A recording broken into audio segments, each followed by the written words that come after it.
आज से मेरा भूख हड़ताल शुरू हो चुका है इस निज़ाम के ख़िलाफ़।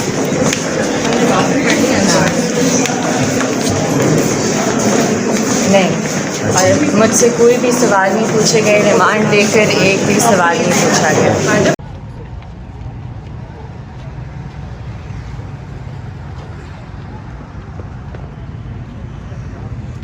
आज पता चला है कि सीटीडी के जो ऑफिसर थे, पहले तो मेरी बेटी को इन्होंने कल धूप में बिठाए रखा वैन में। वो जैसे ही पहुंची है थाने वो बेहोश हो गई, और जब बेहोशी की हालत में तो उसकी जब हमने किताबें, उसके दादा की पोइट्री की किताब है, अंग्रेज़ी की पोइट्री की किताब है, तो वो उन्होंने किताबें सीटीडी वालों ने उठवा ली, नोटपैड और पेन उठा लिया कि कोई चीज़ की इजाज़त नहीं, हालांकि अभी कन्विक्शन भी नहीं हुई। और मेरी बेटी बेहोश हुई है।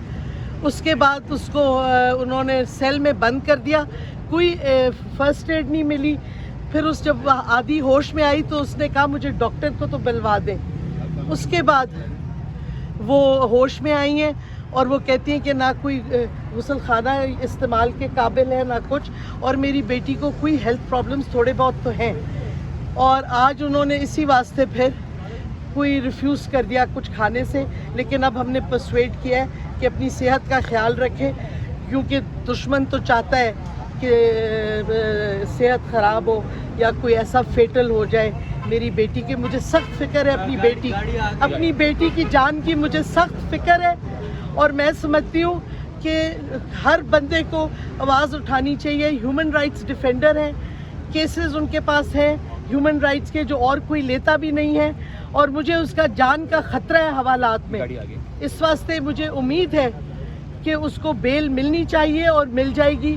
वो वकील है, हम कहीं भागे नहीं जा रहे, हम यहीं हैं, पेशियों पे आएगी, लेकिन क्योंकि उसकी जान का ख़तरा है, कल से वाजे हो गया है, इस वास्ते मैं अपील करती हूँ अपने कोर्ट्स को कि ह्यूमन राइट्स की प्रोटेक्शन करें, मेरी बेटी की जान की हिफाजत करें। शुक्रिया। अच्छा शीरी बताइएगा कि यही बेटी कल को आपको बोलने से रोकती थी, आज बहुत बोल रही है।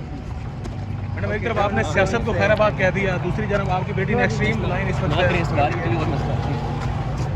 आपकी बात हुई थी आपकी अपनी बेटी से तो इस सवाल में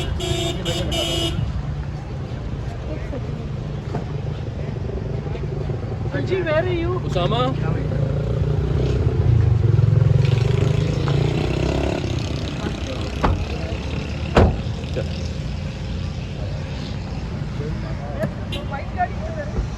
शेयरिंग आ रही है जो इस वक्त एडीसी कोर्ट से अब वापस रवाना हो रही हैं। उनका कहना था कि उनकी बेटी को जान का ख़तरा है, और इसी हवाले से बार बार वो आगाह कर रही थी।